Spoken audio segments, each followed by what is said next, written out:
জুলাই আগস্টে সংগঠিত মানবতা বিরোধী অপরাধের ব্যাপারে অভিযোগ আমলে গ্রহণ করেছেন এবং এটাকে একটা নিয়মিত মামলা হিসেবে রেকর্ড করে আসামিদের বিরুদ্ধে গ্রেপ্তারি পরোয়ানা জারি করেছেন। আগামী 29শে ডিসেম্বর এই আসামিদেরকে গ্রেপ্তার করে আদালতে উপস্থিত করার জন্য আইন শৃঙ্খলা রক্ষাকারী বাহিনীকে নির্দেশ দেওয়া হয়েছে। এটা ছিল আজকের মূল প্রসিডিংস। আপনারা সবাই জানেন যে ওবায়দুল কাদের সরকারের একজন প্রভাবশালী মন্ত্রী ছিলেন এবং আওয়ামী লীগের সাধারণ সম্পাদক হিসাবে জুলাই আগস্টে বাংলাদেশে যে গণহত্যাগুলো হয়েছে সেই গণহত্যার পরিকল্পনা, নির্দেশ এবং বাস্তবায়নের ক্ষেত্রে গুরুত্বপূর্ণ ভূমিকা পালন করেছেন এবং একই সাথে তার দলের অন্যান্য নেতারা, বিশেষ করে বাহাউদ্দিন নাসিম, আলী আরাফাত, তারা এই পুরো প্রক্রিয়াতে সরাসরি সম্পৃক্ত থেকে এই হত্যাকাণ্ডকে ফ্যাসিলিটেট করা, হত্যাকাণ্ড সংগঠনের পরিকল্পনা করার ব্যাপারে তাদের বিরুদ্ধে অভিযোগ আনা হয়েছে। আপনারা এটাও জানেন যে জুলাই আগস্টে যে হত্যাকাণ্ড বাংলাদেশে সংঘটিত হয়েছে সেখানে পুলিশের পাশাপাশি বা অন্যান্য বাহিনীগুলোর পাশাপাশি অক্সিলিয়ারি ফোর্স হিসাবে আওয়ামী লীগ, যুবলীগ এবং ছাত্রলীগ এই তিনটি বাহিনী সরাসরি আক্রমণে অংশগ্রহণ করেছে এবং নির্মম নিষ্ঠুরভাবে ছাত্র জনতার আন্দোলন দমনে তারা হত্যাকাণ্ড চালিয়েছে, অত্যাচার করেছে, মানুষকে অঙ্গহানি করেছে, মানুষকে বন্দী করেছে এবং অন্যান্য ধরনের অপরাধ করেছে।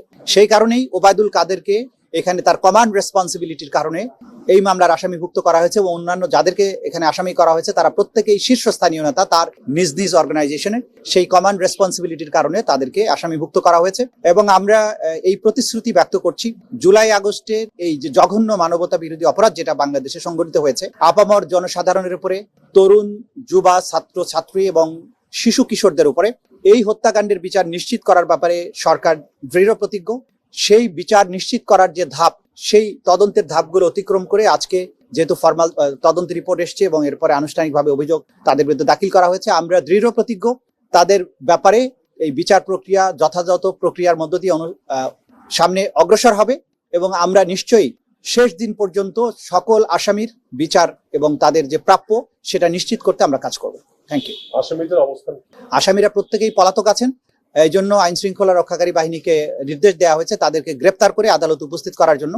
যদি তাদেরকে গ্রেপ্তার করা না যায়, আইন অনুযায়ী অগ্রসর হবে, তাদের জন্য অনুপস্থিতি ডিক্লেয়ার করে পত্রিকায় বিজ্ঞপ্তি দেওয়া হবে তাদেরকে হাজির হওয়ার জন্য। তারা যদি স্বেচ্ছায় হাজির হন তাহলে তাদেরকে ডিফেন্ড করার জন্য সরাসরি নিজেরা আইনজীবী নিয়োগ করে এখানে ডিফেন্ড করতে পারবেন। তারা যদি আইনগত এই প্রক্রিয়া, আদালতের এই প্রক্রিয়াকে শ্রদ্ধা না করেন, তারা যদি তাদের নির্দোষিতা প্রমাণ করার জন্য নিজেরা আদালতে উপস্থিত না হন, সেটার দায় দায়িত্ব তাদের নিজেদের।